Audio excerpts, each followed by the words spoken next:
7 News just exposed a shocking pay-to-play scam, and this involves bogus DC licenses for cosmetologists and barbers. It's happening inside DC's Department of Licensing and Consumer Protection. And we're talking about claims of kickbacks to district officials, selling of licenses for thousands of dollars under the table, and an on-camera confession from one of the ringleaders. So did she take some of that money that was given to you? So you guys kind of split the money? I gave her some of the money. Yeah, how much money are we talking about? Thousands of dollars for each person?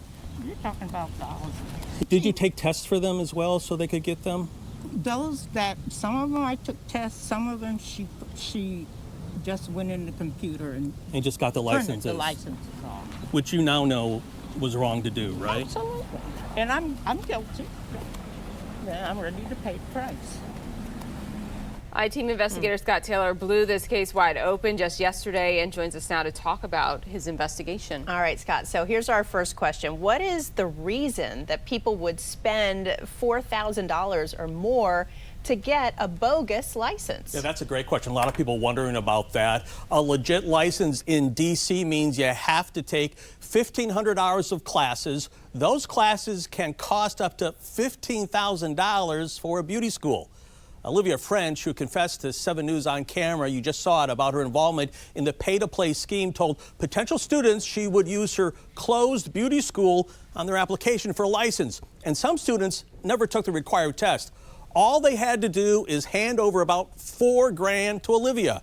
French says she would give $500 then to an official inside the DLCP to print out a license. Just a crazy, crazy story. Yeah, it certainly is. What surprised you the most about your investigation and what you uncovered? Well, I really think it's the lack of interest we got from almost everybody in D.C., almost every department we contacted. We had to track down the interim director of the DLCP. There she is in the lobby of her office because she declined to sit down with us and go over what we discovered. She just said no. She told us her communication manager would contact us the same day. That didn't happen. We didn't get any help over at the Inspector General's office. And here's something really interesting. Mayor Bowser's office never officially responded to 7 News.